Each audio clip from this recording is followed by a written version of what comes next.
श्री गणेशाय नमः। गणपति बाप्पा मोरिया। आप सभी माताओं, बहनों और भक्तों को गणेश चतुर्थी की हार्दिक शुभकामनाएं। भक्तों, आज गणेश चतुर्थी के शुभ अवसर पर हम सुनेंगे गणपति भगवान की कथा और चौथ माता की कथा, क्योंकि चतुर्थी के दिन भगवान गणेश और चौथ माता की पूजा का विधान है। इसीलिए आज हम आपको दोनों ही कथाएं सुनाएंगे और आपको दोनों कथाएं अवश्य ही सुननी चाहिए। और वीडियो के लास्ट में हम सुनेंगे चौथ माता की आरती। तो भक्तों, अगर हमारी वीडियो आप लोगों को अच्छी लगे तो प्लीज़ दिल से एक लाइक अवश्य कीजिए और हमारे चैनल व्रत कथा को सब्सक्राइब भी जरूर कर लीजिए। तो चलिए शुरू करते हैं आज की पावन कथा श्री गणेश जी की कथा से। एक समय की बात है, एक गांव में एक भाई बहन रहते थे। बहन का अपने भाई से ऐसा अटूट प्रेम था कि वह हर रोज अपने भाई का मुख देखे बिना भोजन नहीं करती थी और ये उसका रोज का नियम था। अब समय बीतता गया, बहन का विवाह हो गया, लेकिन यह नियम नहीं टूटा। बहन हर रोज सुबह अपने ससुराल का काम समाप्त करके अपने भाई का चेहरा देखने मायके जाया करती थी।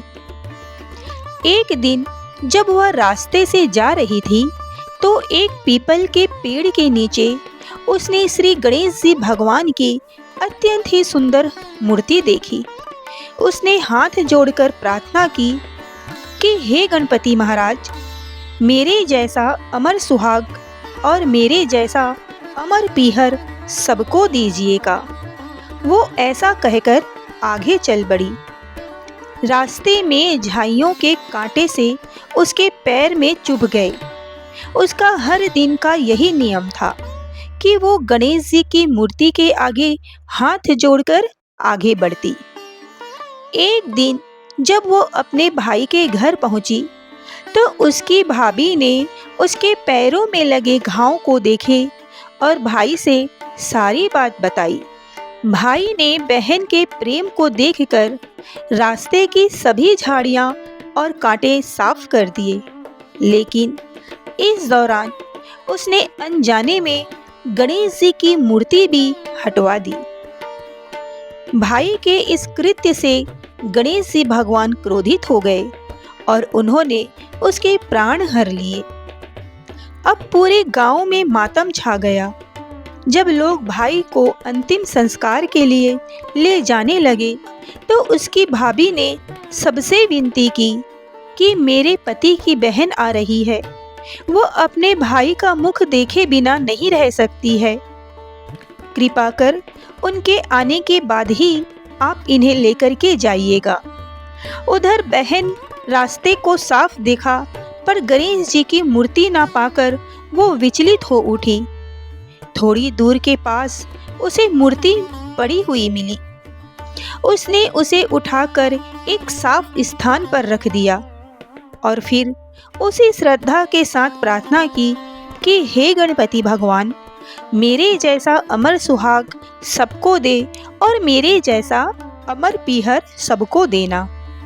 बहन की अटूट भक्ति देखकर गणेश जी प्रसन्न हुए।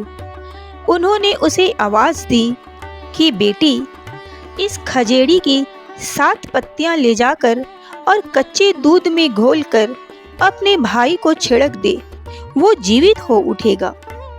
विश्वास और प्रेम की डोर थामकर बहन अपने घर पहुंची। उसने देखा कि उसका भाई निर्जीव शरीर सबके बीच लेटा हुआ है और भाभी रो रही है। उसने ठीक वैसा ही किया जैसा गणेश जी ने किया और फिर चमत्कार हुआ। उसका भाई उठ बैठा जैसे कोई गहरी नींद से जाग उठा हो। उस दिन के बाद से भाई बहन और भाभी ने मिलकर गणेश भगवान की पूजा और व्रत रखना शुरू कर दिया।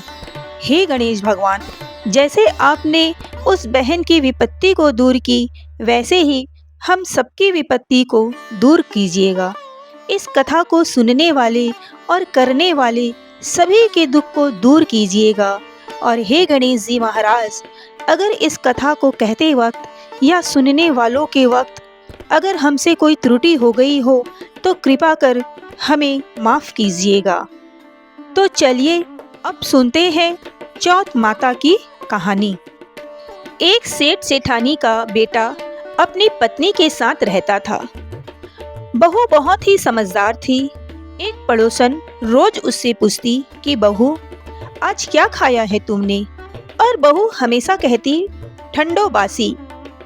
बहू का मानना था कि जब तक उसका पति स्वयं कमाकर नहीं लाता, तब तक खाया हुआ भोजन बासी ही होता है। अपने पत्नी के शब्दों का अर्थ समझकर सेठ के बेटे ने कमाने का निर्णय ले लिया। अब जाते समय उसने अपनी पत्नी से कहा कि जब तक मैं लौट कर ना आऊं, चूल्हे की आग बुझने मत देना। लेकिन एक दिन चूल्हे की आग बुझ गई। बहू घबरा गई और पड़ोसन के यहाँ आग लेने गई, जहाँ पड़ोसन चौथ माता का व्रत कर रही थी। पड़ोसन ने उसे व्रत का महत्व बताया कि चौथ माता का व्रत करने से घर में अन्न लक्ष्मी आती है और सभी मनोकामनाएं पूर्ण होती है। तब बहू ने भी चौथ माता का व्रत करना शुरू कर दिया। उधर चौथ माता ने बहू के पति को सपने में दर्शन दिए और उसे घर लौटने को कहा। सेठ का बेटा धन से भरी गाड़ी लेकर घर की ओर चल पड़ा। रास्ते में एक बड़ा काला नाग उसे डसने के लिए आया। उसने नाग से कहा कि मैं घर जा रहा हूँ अपनी पत्नी से मिलने। जब मैं लौट कर आऊँ तब तुम मुझे खा लेना। नाग ने वचन लेकर उसे जाने दिया।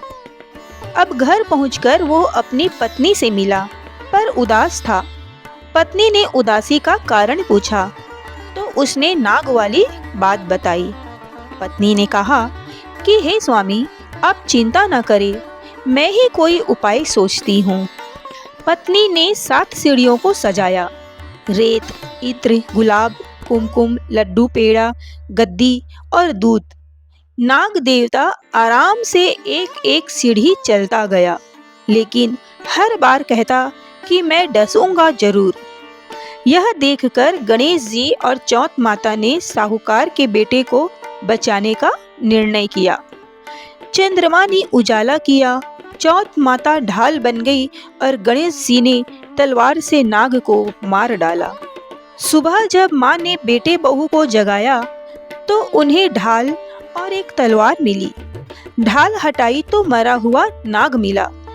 बेटा बहू ने समझ लिया कि सब धर्म और कर्म का ही फल है, जिससे उसकी रक्षा स्वयं गणेश जी और माता चौथ ने की है।